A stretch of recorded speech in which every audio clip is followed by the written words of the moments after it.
Hello, ಯಾರು? Hello ಮಗ, ನಾನು ರಿತೇಶ್. ಮಗ ನೀನಾ? ಎಷ್ಟು ವರ್ಷ ಆಯ್ತು ನಿನ್ ಜೊತೆ ಮಾತಾಡಿ. ಇಷ್ಟ ದಿನ ಎಲ್ಲಿದ್ದೆ, ಏನ್ ಮಾಡ್ತಿದ್ದೆ? ಅದೆಲ್ಲ ಹೇಳ್ತೀನಿ. ನಮ್ಮ ಮನೆ ಲೊಕೇಶನ್ ಕಳಿಸ್ತೀನಿ, ಅಲ್ಲಿಗೆ ಬಾ. ಓಕೆ ಮಚ್ಚಾ, ಬರ್ತೀನಿ. ತುಂಬಾ ದಿನ ಆಯ್ತಲ್ಲ, ಚಿಕ್ಕದಾಗಿ ಪಾರ್ಟಿ ಮಾಡೋಣ. ಅದೆಲ್ಲ ನಾನು ನೋಡ್ಕೊತೀನಿ. ನಾನು ಕಳಿಸಿರೋ ಲೊಕೇಶನ್ಗೆ ನೀನು ಫಸ್ಟ್ ಹೊರಟ್ಬಿಟ್ಟು ಬಾ. ಓಕೆ ಮಗ, ಬರ್ತೀನಿ.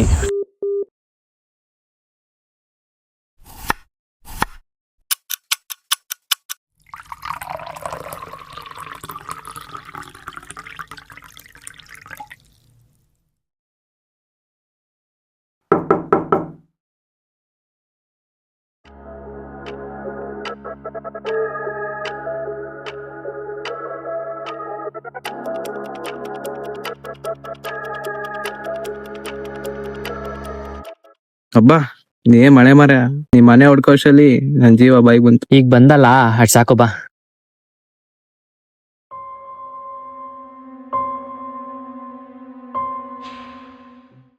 ಏನೋ ರಿತೇಶ್, ಇಷ್ಟು ದೊಡ್ಡ ಮನೇಲಿ ನೀನ್ ಒಬ್ನೇ ಇದೆಯಾ? ಭಯ ಆಗಲ್ವಾ? ಹೌದು, ಅವತ್ತ ಇನ್ಸಿಡೆಂಟ್ ಆದಾಗ ನಾವಿಬ್ಬರೇ ಇದ್ವಲ್ಲ, ಹಾಗೆ. ಏನು? ಏನಿಲ್ಲ ಮಗ, ಅಭ್ಯಾಸ ಆಗಿದೆ. ಹಂಗೂ ಇಲ್ಲೇ ನಾನು ಒಬ್ಬನೇ ಇರಲ್ಲ, ನನ್ನ ಜೊತೆ ಇನ್ನೊಬ್ಬನು ಇದ್ದಾನೆ. ಯಾರು ಅದು? ನೀನ್ ಒಬ್ನೇ ಇರ್ತೀನಿ ಅಂತ ಹೇಳಿದ್ದೆ. ಅದೆಲ್ಲ ಬಿಡು, ಬಂದಾಗಿಂದ ಬರೀ ಮಾತೇ ಆಯ್ತು. ಬಾ ಕುತ್ಕೊಳ್ಳೋಣ. ಯಾಕೋ ಏನೇನ ಮಾತಾಡ್ತಿದ್ಯಾ? ನಾ ಬರೋ ಮುಂಚೆನೆ ಎಲ್ಲ ಹಾಕೊಂಡೆ ಹಿಂಗೆ. ಹಂಗೇನಿಲ್ಲ, ತಗೋ. Cheers. Cheers.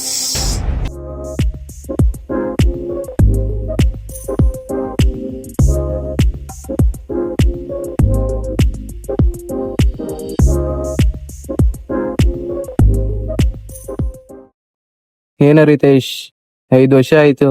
ಇಷ್ಟ ದಿನ ಎಲ್ಲಿದ್ದೆ, ಏನ್ ಮಾಡ್ತಿದ್ದೆ?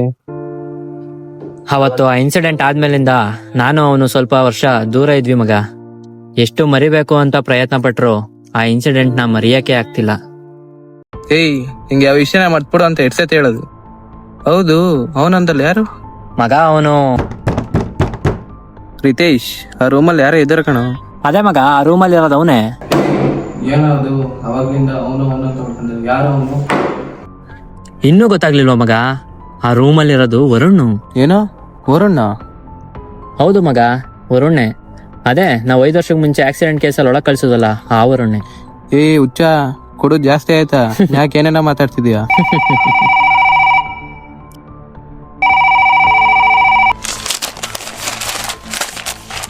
ರಿತೇಶ್, ಈ ರೂಮಲ್ಲಿ ಯಾರು ಇದ್ದಾರೆ? ನಿಜ ಹೇಳು, ಯಾರದು?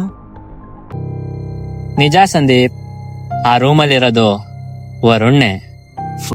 ವರುಣ್ ವರುಣ್ ವರುಣ್ ಅವ್ನ್ ಯಾರ ಸತ್ತದ?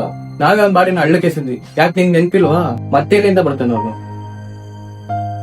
ಹೌದಾ? ಸಾಯಿಸ್ಬಿಟ್ವಾ? ಅಂದ್ರೆ ಈಗ ಅವನು ಬದುಕಿಲ್ವಾ? ಇಲ್ಲ ಕಣೋ, ಅವನು ಬದುಕಿಲ್ಲ. ಅವ್ನ್ ಸತ್ತಿ ಸುಮಾರು ವರ್ಷ ಆಯ್ತು. ಹೌದಲ್ವಾ? ಸಾಯಿಸ್ಬಿಟ್ವಿ. ನಿನ್ ಜೊತೆ ಸೇರ್ಕೊಂಡು ಇವನು ನನ್ನ ಸಾಯಿಸೋ ಕೈ ಜೋಡಿಸ್ಬಿಟ್ಟ ಅಲ್ವಾ? ನೀವನಾ? ಏನೇ ಮಾತಿನಾಡ್ತ? ಯಾಕೆ ಸಂದೀಪ್, ಇನ್ನೂ ಗೊತ್ತಾಗ್ಲಿಲ್ವಾ ನಾನು ಯಾರು ಅಂತ? ನೋಡು, ನಿಂಗೆ ಯಾಕೋ ಜಾಸ್ತಿ ಐತೆ, ನಾನು ಹೋಗ್ತೀನಿ. ಹೋಗ್ತೀಯಾ? ಎಲ್ಲಿಗೆ ಹೋಗ್ತೀಯಾ? ಇನ್ನೊಂದ್ ಸ್ವಲ್ಪ ಹೊತ್ತು ನಾನೇ ನಿನ್ನ ಕಳಿಸ್ಕೊಡ್ತೀನಿ. ತಮಾಷೆ ಸಾಕು. ತಮಾಷೆನಾ? ಏನು ತಪ್ಪು ಮಾಡ್ದಲ್ಲಿರೋ ನನ್ನ ಸಾಯಿಸಿರೋ ನಿನ್ನ ಹತ್ರ ನಾನ್ ತಮಾಷೆ ಮಾಡ್ತೀನಾ?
ರಿತೇಶ್, ರಿತೇಶ್, ಎಲ್ಲಿದೀಯ?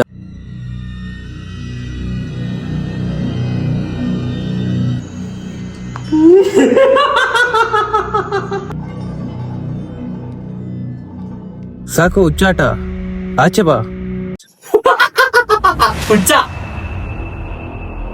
ಹುಚ್ಚಿಂದಿರೋ ನಂದಲ್ಲ ಕಣೋ, ನಿನ್ಗೆ ಒಂದು ಸಲ ಕಣ್ಮುಚ್ಚಿ ಆ ರಾತ್ರಿ ಜ್ಞಾಪಿಸ್ಕೋ. ಲೋ ಸಂದೀಪ, ಮೊದ್ಲು ಮ್ಯೂಸಿಕ್ ಕಮ್ಮಿ ಮಾಡೋ. ಈ ಮಳೇಲಿ ಬೇರೆ ನಿನಗೆ ರೋಡ್ ಸರಿಯಾಗಿ ಕಾಣಿಸ್ತೈತಾ? ಗಾಡಿ ಸ್ಲೋ ಮಾಡು. ಹಲೋ ವರುಣ್, ಈ ಲೈಫಲ್ಲಿ ಏನು ಎಂಜಾಯ್ಮೆಂಟ್ ಮಾಡಲ್ಲ ಕಣ. ಇವತ್ತು ನಮ್ಮ ಡಿಗ್ರಿ ಮುಗ್ದಿದ್ದೀನ, ಇವತ್ತಾರ ಎಂಜಾಯ್ ಮಾಡು. ಹೌದು Varun, don't be a mummy boy, ಸ್ವಲ್ಪ ಫ್ರೀ ಆಗಿರು. ಇದು ಫ್ರೀ ಆಗಿರೋದಲ್ಲ ಕಣ್ರೋ, ಹುಚ್ಚಾಟ. ಮುಂದೆ ಯಾವಾಗ್ಲೂ ಇದ್ದಿದ್ದೆ. ಲೈ ಸಂದೀಪ್, ಬ್ರೇಕ್ ಹಾಕೋ, ಬ್ರೇಕ್ ಹಾಕೋ, ಬ್ರೇಕ್ ಹಾಕೋ.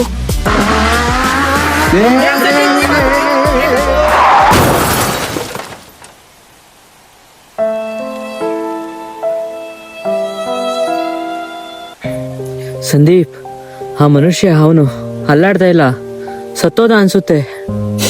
ರಿತೇಶ್, ನಮಗೆ ಜೈಲ್ ಫಿಕ್ಸು. ನಮ್ಮ ಕೆರಿಯರ್ ಎಲ್ಲ ಮಣ್ಪಾಲಾಗುತ್ತೆ.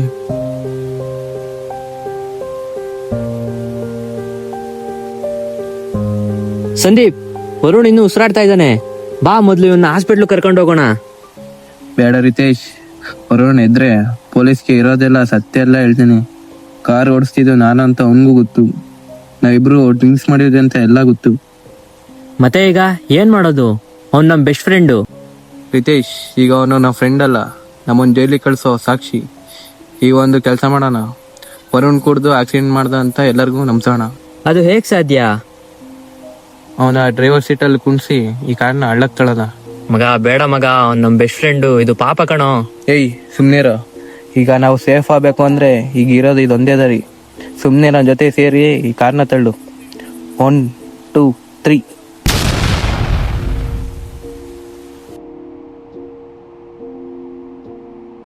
ಅವತ್ತು ಕಾರ್ ಓಡಿಸ್ತಿದ್ದು ನೀನು, ಆಕ್ಸಿಡೆಂಟ್ ಮಾಡಿದ್ದು ನೀನು, ಆದ್ರೆ ಶಿಕ್ಷೆ ಆಗಿದ್ ಮಾತ್ರ ನನಗೆ.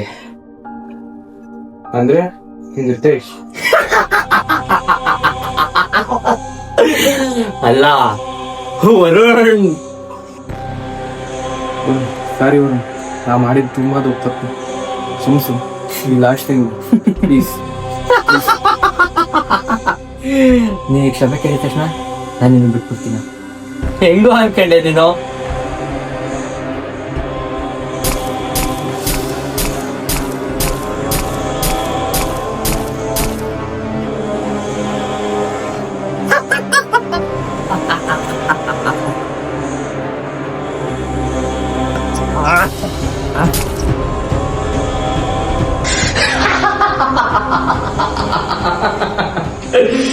ಸತ್ತಾಗ್ಬಿಟ್ಟಲ್ಲ ಸಂದೀಪ್.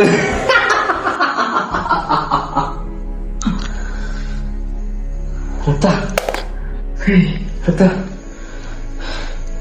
ಏನಿದು? ಸಂದೀಪ್, ಹೇ ಸಂದೀಪ್,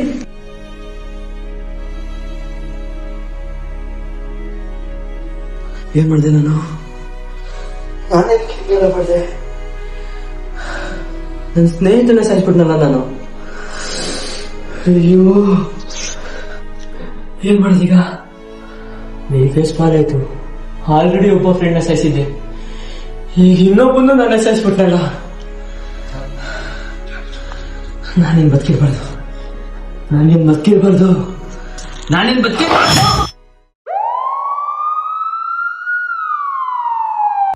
ಏನ್ರಿ ಇದು ಈ ತರ ಚುಚ್ಚಾಲ್ಗನ್ ಸತ್ತಿದ್ದಾರೆ? ಯಾರು ಇವಳು? ಹಳೆ ದ್ವೇಷ ಸರ್, ಅದಕ್ಕೋಸ್ಕರ ಈ ತರ ಆಗಿದೆ. ಯಾರು ನೀನು? ನಿಂಗೂ ಈ ಕೊಲೆಗೂ ಏನ್ ಸಂಬಂಧ? ನನ್ಗೂ ಈ ಕೊಲೆಗೂ ಸಂಬಂಧ ಏನೂ ಇಲ್ಲ, ಆದ್ರೆ ಈ ಕೊಲೆ ಯಾಕೆ ನಡೀತು ಅಂತ ಮಾತ್ರ ಚೆನ್ನಾಗಿ ಗೊತ್ತಿದೆ. ನನ್ನ ಹೆಸರು ವಿಕ್ಕಿ ಸರ್, ನಾನು ರಿತೇಶ್ನ ಫ್ರೆಂಡು. ಅವನ ಲೈಫಲ್ಲಿ ಒಂದೇನೋ ದೊಡ್ಡ ಇನ್ಸಿಡೆಂಟ್ ಆಯ್ತು. ಅದಾದ್ಮೇಲೆ ನಾವು ತುಂಬಾ ಡಿಪ್ರೆಷನ್ಗೆ ಹೋಗಿದ್ದ. ಅದು ಇಷ್ಟು ಸೀರಿಯಸ್ ಆಗಿತ್ತು ಅಂದ್ರೆ ಅವನು ಹುಚ್ಚ ಆಗಿ ಒಬ್ಬೇ ಮಾತಾಡಕ್ಕೆ ಸ್ಟಾರ್ಟ್ ಮಾಡಿದ್ದ. ಇದನ್ನೆಲ್ಲ ನೋಡಿ ನಾನು ಅವನನ್ನ ಕರ್ಕೊಂಡೋಗಿ ನಾನೇ ನಿಮಾನ್ಸ್ ಹಾಸ್ಪಿಟಲ್ ಸೇರಿಸಿದ್ದೆ. ಅಲ್ಲಿ ಡಾಕ್ಟರ್ಗಳು ಅವನಿಗೆ ತುಂಬಾ ಚೆನ್ನಾಗಿ ಟ್ರೀಟ್ಮೆಂಟ್ ಕೊಟ್ಟರು. ಅವನು ಹುಷಾರಾದ ಅಂತ ಅನ್ಕೊಂಡೇ ಇದ್ದೆ, ಆದ್ರೆ ಅವನು ಹೊರಗಡೆ ಬಂದ್ಮೇಲೆ ಗೊತ್ತಾಯ್ತು ಅವನಿನ್ನೂ ಆ ದ್ವೇಷನ ಮರ್ತಿಲ್ಲ ಅಂತ. ಆ ದ್ವೇಷನೇ ಅವನನ್ನ ಇಲ್ಲಿವರೆಗೂ ತಂದು ಈ ತರ ಆಗೋ ತರ ಮಾಡಿದೆ.